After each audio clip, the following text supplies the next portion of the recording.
Hey guys, what's going on? Welcome to the channel. We are going to be doing a tier list today, and of course, with my tier lists, we're going to be talking about Wild Stats as well, who kindly sponsor the tier list videos when I do them throughout the patch cycle. It would be massively appreciated if you clicked on the link in the description below to go and check out the Wild Stats website, because we're going to be talking a little bit about the leaderboard today.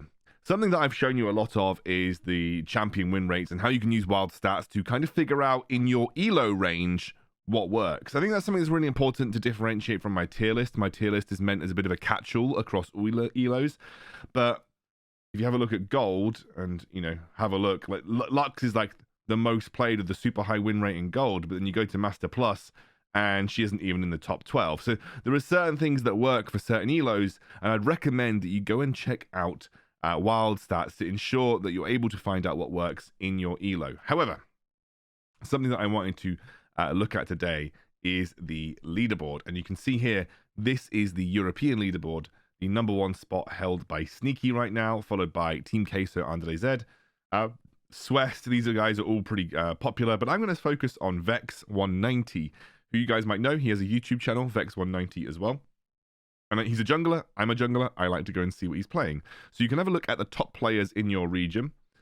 You can see their most played champions being Lee Sin, his being Lee Sin, Kha'Zix, and Camille, pretty high. Have a look specifically at ranked, and it kind of shows you kind of what they're playing. Now his battle log is private, so maybe we can try and find someone who doesn't have a private battle log. This player's battle log is also private. Here we go, guys. Darkbreaker. He's on the leaderboard right now, of course, and he is a total Giga Chad and doesn't hide his match history. So I don't know if my match history is hidden, but if it is, I'm going to have to unhide it, because I have just now flamed people that hide their match history. You can see, I mean, Darkbreaker plays a bit of everything, but he is playing Diana right now. I think Diana's in a really strong spot. He's playing Fiora, and if you click on the game, it will show you kind of like what was played. He was playing it in the jungle. You can see his build path. So you can use that to kind of have a look at some of the top players in your region. So definitely recommend it. Now, without further ado, going to get on to our tier list. We're going to start off with the Baron lane. I've had to turn on a fan, guys. It's just far too hot. Right, we're going to start in the Baron lane. Okay, since there are some pretty big changes on this tier list, honestly, it'll be very different from what you've seen in the past. And I'm going to focus just on some of the champions that I think are kind of unique in where they are. Now, Baron lane is an interesting one. I think Wukong, in my opinion, might be one of the best Baron laners in the game right now. His sustain is incredible. His input in teamfights is incredible. His ability to split push matches a lot of the other strong split pushes in the game. I think Wukong is really insane. I'm actually on a 10-game win streak with Wukong in ranked right now. I also really love Garen. You're going to see a Garen video probably the day before this, so this might have set you up for the Garen video, but you're going to see a Garen video where, you know, Grasp Garen with Hullbreaker is pretty disgusting. I really rate Riven. I used to underrate Riven, but almost every top player plays Riven. I actually think she's better in the jungle than she is in the Baron lane, but I think she's a really strong champion in general, so if you can play Riven effectively in the Baron lane, I think she is super, super good. S-tier champions. These are champions that are really good. Like, you can't go too far wrong with picking them. They may have some bad matchups, like Aurelia. You know, she has got, you know, a number of pretty bad matchups, but as a champion, she's quite strong. Darius, like, really good blind pick. Like, there isn't much that goes wrong for Darius. As with Set, I think these are two pretty strong champions. There are a lot of champions that were really good, but with the Conqueror nerf have become a little bit worse. So Darius got hit by the Conqueror nerf. Set hit by the Conqueror nerf. Renekton very heavily hit by the Conqueror nerf. Jace a little bit as well. So there's like a lot of champions that the Conqueror nerf has made a bit worse because they don't have many other good runes that they can use in that scenario. But the champions in S, they're all very serviceable and you can very easily get wins with them. And I would recommend that you look to pick in the Baron lane something from these two sections. Section A has champions that are good, but are either a little bit reliant on your team or are more like utility picks or niche picks that fit certain compositions. I used to really highly rate Malphite, for instance, but his place in the meta has been a little questionable, mostly because some AP junglers are pretty strong right now. You very rarely face full AD teams. Tanks in general kind of suck because there is a lot of tank shredding capability in the meta. And yeah, in general, I just think like AP Malphite used to be really good into Kennen, but Kennen is no longer super good. So yeah, there's a reason why this is kind of he's dropped down.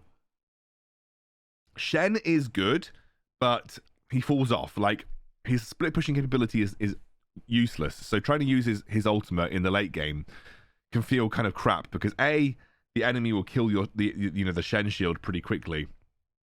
And B, you actually can't push lanes very quickly to threaten the enemy. So yeah, the use of your ultimate becomes a bit mute because you really want to be able to push and threaten lanes and force people over to you, and then your team can force a fight, and then you can ult into the fight. But Shen pushes lanes so slowly in this game. He was better in League PC because of an item called Titanic Hydra, which kind of made up for his very poor wave clear potential. But we don't have that in Wild Rift, and so Shen is just stuck being like single target minion killing for like the whole game, which is crap. And he basically only has Sunfire Cape to help him out. And then that obviously falls off towards the late game as well. Nasus is pretty decent, but I think in higher elos, people know how to deal with him. But definitely in mid to low elos, Nasus is a good pick. I've seen some top lane Nautilus. I think Nautilus as a tank is kind of crap. So I don't really rate him highly. But I have seen some tank Nautilus, which is obviously something to be aware of. And Teemo, even with the ult rework, really still sucks. I think Teemo is such an awful pick. He's really bad. And that's it. That's the Baron lane tier list. Kayle got a little better, by the way. There's this Rod of Ages Kayle build going around with I don't know why I've got Conqueror on here. It should be Lethal Tempo. With Lethal Tempo, and with her ult cooldown coming down, Kayle's a bit more viable, but I would say better to play in mid lane than it is to play in the Baron lane. Jungle. You guys might be able to guess some of the picks. In my opinion, super broken pick right now is Shyvana. I think Shyvana she gets her upgrades ridiculously quickly, and she can generate an absolute monster gold lead. I wish I could show you guys. I haven't got my iPad right now. My average gold per minute on Shyvana is something like 920, which is a very high gold per minute. That's very high in terms of stats. So I'm able to generate 920-ish gold per minute on Shyvana, which is super strong. And it's mostly through farming. So I think Shyvana's really, really good. I think Riven jungle is pretty monstrous as well. In fact, one of the two matchups that I really struggle with Shyvana is Lee Sin and Riven, because they can be aggressive and they can kind of invade you and try and make your life difficult. I really rate Wukong jungle. I think Wukong's a really strong pick in the meta right now anyway. And of course, Lee Sin, still super strong. S tier junglers, these are all really good. And, you might flex depending on the scenario. So if you want AP junglers, you've got Gragas, you've got Evelynn, you've got Morgana. You have a lot of strong other AD choices here as well, including Rengar, who's still really strong also. Olaf, who I really rate, and Xin Zhao, who I really rate. I want to just briefly mention Gragas. Gragas jungle has been becoming more and more popular recently. Vex is a jungler who's been playing a lot of Gragas recently. I think he's good because he's a good counter into Lee Sin. He's a decent counter into Kha'Zix. He does well into Wukong, because you can basically interrupt their engages most of the time. So you've got a pretty quick clear speed, so you can kind of match farming potential as well. So I really do think Gragas jungle is kind of coming back. Don't really rate Echo. I think he's one of the weaker AP junglers compared to the rest, although he does scale really well. But I think like when I play Echo, I'm just like, well, could I not just play Evelynn? So like Echo and Evelynn are supposed to do the same thing, but I think Evelynn just does Echo's job better. Nunu. Tank jungle is not great right now, but Nunu is pretty solid in terms of clear speed. I don't think Jax is completely garbage in the jungle, but I do think he's much weaker than he was before. And I think Nautilus jungle is someone that I think maybe doesn't get enough playtime. I think they've really tried to push Nautilus's jungle with the recent patch. What I would say about that change, though, is that Titan's Wrath is a very long cooldown ability, and you kind of need that second ability to clear camps. So it's not really gated by the damage that he's doing to the camps, it's massively gated by the cooldown on that ability, because that's what really affects his clear speed on the sort of the camps with multiple things anyway. Akshan jungle, I don't know why Akshan jungle's still on here. I know some people still play him, but it's really bad. I mean, I think Akshan's a bad champ in general, but Akshan jungle's really bad. I think Amumu is one of the weaker tank jungles, although I will say that his ultimate's very useful, and he can, especially with the ult cooldown changes now, can be pretty good. But I think like in general, Amumu can be a bit hit or miss. I think the other tank junglers have got better and more reliable ganks. And, Amumu has got kind of a one-trick pony when it comes to his ganks, although he has to get to 5 to like have really big impact. But, there we go. Should we go to mid lane? All right, mid lane. This was a really hard tier list for me to do. I was really thinking about it, okay? I was really thinking about it and thinking, who is like super good in mid right now? Like, who would I pick above everybody else? And the only answer that I had was Ahri. The Ahri mini rework was super strong. It has given Ahri loads of sustain in team fights, and it has given her the ability to follow up on chases and on kills much more readily. And I think she is probably the only mid laner that I would be super comfortable picking in every single game. I think there are very few terrible matchups for Ahri. I think she's always useful because of her charm, and actually with the changes, she's now a much more useful teamfight champion as well. So Ahri is that one champion where I'd pick in a blind scenario all the time and say, cool, I will happily have Ahri in any game, and I'll be happy with it.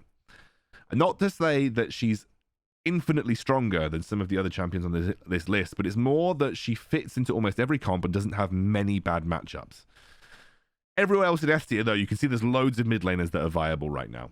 I think AP Twisted Fate, super viable. Orianna, still really viable. Yasuo Zed, Katarina, Diana, Irelia, like all of these champions that you've been used to seeing at the high end of the mid lane tier list are still there, and they are still very viable. In A tier, you've got a lot of champions that I think are good, but not super, super strong. And I'd say that Corki has definitely fallen off in both the AD carry role and in the mid lane because there isn't many good runes. Like, Conqueror was the rune that Corki played, and he hasn't got many other good options. Not exactly a lethal tempo champion, for instance. And so the Conqueror nerfs have hit Corki. I do rate Lux. A lot of people playing Lux right now, especially with the shield buffs. I think she's a very useful pick for the team. I think Akshan, this is the one role that I really do think Akshan can play. As long as you avoid the level 2, level 3 cheese from Akshan, you shouldn't die to him. But he is, very viable in the mid lane for that sense. I like Annie. I know some people rate Annie a lot lower than I do, but I think, especially in lower elos, I think Annie is very solid. I've recently seen a rise of Ezreal mid as well. I don't know if anyone else has experienced that, but some Ezreal mids. I've probably played 30 games this season, and at least 3 of them have had an Ezreal mid in, which means that, there's definitely something going on to see these Ezreal mids popping up. I wouldn't say right now there are any mid laners that are completely garbage, by the way. C tier is like my garbage tier. Even with the Kayle buff, well, the ultimate buff, I've seen her a bit more frequently. I've seen her a bit more frequently in my games. We've also got Aurelion Soul, Seraphine, that they're okay. I've seen some Nautilus mid, but I'm not convinced by it right yet. I think Brand, unfortunately, has kind of fallen down compared to some of the other mid laners here. Other picks that might be aware of, Akali. I think Akali's okay right now. I don't think she's super strong. I also don't think she's super weak, which is why she's in A tier for both Baron lane and mid lane. I think mid lane Gragas is a little weaker compared to some of the other options that you could go for. I think support, Baron lane, and jungle Gragas are probably better than mid, but he is still obviously a viable mid laner because he has good AP scalings. One thing to note, if you ever see a Veigar in a game, you should be looking to pick things like Zed, Fizz, and Echo. Anything that has got a gap closer and can get on top of him pretty quickly. My favorite pick into Veigar is Fizz. You can jump over his cage with your Playful Trickster. You have a long range engage with the ultimate, and Veigar is now much squishier, so much easier to kill if you're playing an assassin. So just in case you're having troubles dealing with this pesky little Yordle, because he is still super strong, assassins work really well into Veigar. All right, Dragon Lane. So let's take a look at the Dragon Lane picks. We have, this is loosely based on Doom's Dragon Lane tier list. So I'm the Doom. I'll link his Twitch channel in the description below as well. I'll also link Vex's. I do. Okay, sorry. I had to quickly let someone out the house. Right, so I think that Caitlyn, Kai'Sa, and Lucian are some of the best AD carries in the meta right now. Some people don't rate Kai'Sa as highly as I do, but I just think she's so flexible. Lethal tempo Kai'Sa, I think, can be used in pretty much any situation. And so, yeah, I actually do really rate Kai'Sa, although I do admit that some other AD carry mains and some other Dragon Lane mains don't rate Kai'Sa as highly as I do. But I personally do think Kai'Sa is a very, very strong AD carry in general. Below that, you've got some regular faces, the Lethal Tempo gang, the Vaynes, the Jinxes, the Tristanas, who are, Tristana Lulu is disgusting now with Lethal Tempo. Xayah very strong. Ezreal's an interesting one. You can play Ezreal with Conqueror or Kraken Slayer. I think Ezreal Kraken Slayer is better for the very early laning phase, but then gets significantly worse as the game goes on. And I actually think Conqueror is still fine for Ezreal, but because he just doesn't have many other runes that really work for him. And he's still a strong pick. The Conqueror changes are not a massive deal breaker for him. As is Varus. Varus is also still a very strong AD carry, been able to remain strong, especially because his ultimate's on like a 2-second cooldown now. So Varus continues to be a nuisance in that sense. Draven changes have made him super viable, and if you're a good Draven player, you'll find a lot of success in solo queue. Corki, as I said, I don't think is very strong right now. I think Conqueror is bad for him. He's not got many other good runes. Ashe doesn't feel as carry potential as some of the other in lethal tempo carries. That's why I've put her down. I know that in high elo or playing in teams or playing with duo or trio, if you can play around Ashe ultimates, she's really strong. But I think in pure solo queue settings, she's a little bit weaker than some of the other AD carries in terms of carry potential. Jhin, pretty meh. I think Misfortune, in my eyes, if you remove Akshan, Misfortune is like the worst AD carry in the meta, in my opinion. I think she just isn't up to par with lethal tempo, and her actual kit doesn't seem to feel as useful now, especially now we've got a lot more mobility, a lot more interrupts, etc. in the meta. Just doesn't feel like she's quite up there with some of the other AD carries. AP carries in general have moved down in terms of priority because of lethal tempo. Akshan is a massive cheese pick, and if you play farming Senna, so if you play Senna who gets the gold, you're trolling, it's really bad. And that's my review of Dragon Lane. However, I'm going to start off with Senna. She's much more, I think, viable as a support where you're playing fasting Senna. So I rate her a bit higher in that sense. Yuumi is the absolute blight. I actually need a completely separate tier for Yuumi somewhere up here. She's a complete blight on wildrift and needs an absolutely massive nerf. She is so disgusting. I have to have her banned every single game. That champion is disgusting.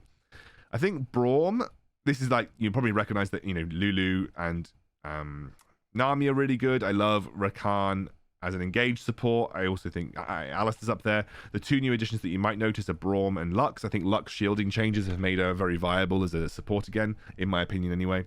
And then I think Braum is underused right now. I think Braum is probably a bit sleeper again. I think he's starting to creep back into the meta because he's really good against stuff like Wukong. He's really good against stuff like Riven. Like any kind of sort of squishier, engaging bruiser.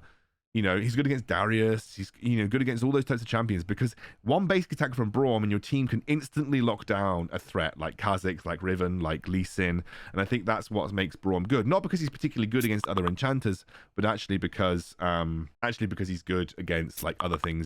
In terms of that, there's some supports down here. I think Pyke and Nautilus are both good, but not broken. Pyke is one of those champions that you really need to know how to play well, otherwise you're actually going to straight up int it. Just for the sake of Stuart, I'm going to put Electrocute here, but I will say that I think Aftershock Pyke is significantly better than Electrocute Pyke. I think Electrocute Pyke is kind of trolling. Leona, I don't think the changes made her better than Rakan or Alistair, but I think she is decent and is definitely playable. Unfortunately, we've got crap enchanter gang down the bot here. Seraphine, Sona, and Soraka.